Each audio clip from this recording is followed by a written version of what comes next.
Nous, on va l'oublier d'autant plus qu'on J'ai lancé. se sait. On l'a pas en face, on n'a pas cet œil Ah oui, vous, On c'est. se sait pas bon parfait. vivant qui nous regarde.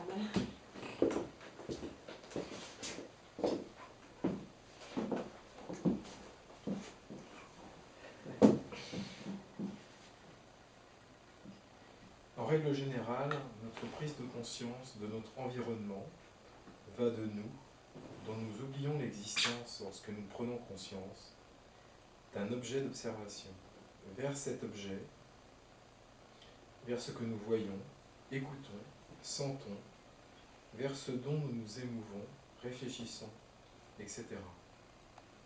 Lorsque nous lisons un livre, tel que celui-ci, la flèche de notre conscience va de nous vers le livre, mais ne revient pas du livre vers nous. Nous plaçons naïvement toute notre attention dans le thème du livre, au point de nous laisser hypnotiser par lui. Tandis que si nous divisions notre attention en au moins deux directions opposées, porter attention au thème du livre, tout en nous efforçant de rester attentifs à nous, à nos yeux qui suivent le mouvement des lignes d'écriture, à notre respiration qui épouse le ressenti de notre lecture, etc. Alors, nous nous désagétisserions de toute forme d'hypnose et serions des êtres humains réellement libres. La liberté, d'abord intérieure, a un prix qu'est l'effort d'activer de manière attentive car intentionnelle, simultanément, ou exprimons-le plus exactement, quasi simultanément, au moins deux groupes de neurones structurés en réseau. Et le sureffort de maintenir cette activation, ce qui s'appelle produire une neuroconnexion, fondement de la discipline qui nous intéresse ici, la neuroconnétique. De la sorte, lorsque la conscience que j'ai de l'autre s'éveille en mes neurones, je peux observer son cheminement, le cheminement de cette neuroconscientisation ou prise de conscience. Bravo. Alors, Merci. pour se désassujettir, pour se libérer de cette situation de sujet, on aurait envie de dire presque d'objet avec un peu d'humour, que pensez-vous, que pensent quelques neurones vôtres de ce que vient de lire Serge? Je m'étais déjà. On a l'idée que la télévision lobotomise, en tout cas, de plus en plus de gens ont cette idée que la télévision ne permet pas d'assimiler l'information de manière correcte, de réfléchir, etc. Et par opposé, qu'au contraire, la lecture le permettait. Et j'ai noté à l'occasion d'une lecture ou deux, où je me retrouvais à réaliser le compte-rendu de ma lecture à quelqu'un d'autre, à quel point j'avais été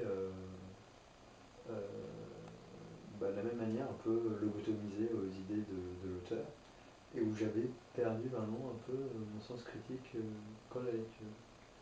Et, vraiment, ça m'a frappé une ou deux fois. Donc en fait, que le processus est peut-être évidemment moins prononcé qu'avec la télévision, mais il y a effectivement, j'avais pas formalisé cette réflexion, mais il y a effectivement un côté hypnotique, enfin se laisser complètement embarquer sans, sans avoir. Donc je pense en particulier pas à des romans où ça ne me viendrait pas à l'idée d'ailleurs de procéder à l'exercice, puisque le but c'est un peu justement de se laisser transporter.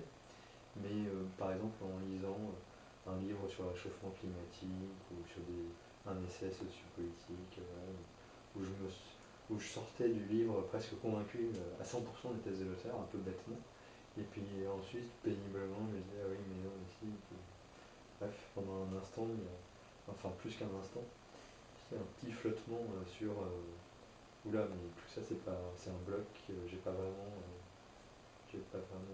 regardé de près. J'ai pas vraiment réfléchi par moi-même. Oui, j'ai pris tout le bloc d'un coup là. justement par rapport à ce que nous disait Serge, c'est lorsque tu retrouves Fabrice à lire un texte en te rendant compte, je suis celui qui lit, cette connexion dans le moment présent qui te permet d'ouvrir à la fois aux neurones qui prennent de l'information, donc entrant, et des neurones finalement sortant qui veulent réfléchir à l'information. Donc, oui, on m'a écrit ça, mais si je le pensais comme ci, mais plutôt comme ça ou comme ci, à ce moment-là, justement, cet équilibre te permet de gagner du temps par rapport à la discussion d'avant, puisque tu vas immédiatement savoir que tel passage, maintenant c'est pas très cohérent, ou ce qu'on appelle l'esprit critique va pouvoir t'aider à le reformuler autrement. Je dirais que ça ne nous guette pas en lisant la neurocognitive. Oui, en effet, c'est un livre qui oblige tout le temps à se dire, es-tu bien là en train de lire ce livre, es-tu bien là, en sachant que tu lis un livre et finalement en restant un peu libre et distant vis-à-vis de ce livre. C'est-à-dire qu'il y en a qui le ferment peut-être un peu trop vite. Bon, il y en a heureusement qui le gardent ouvert et qui essaient d'y réfléchir.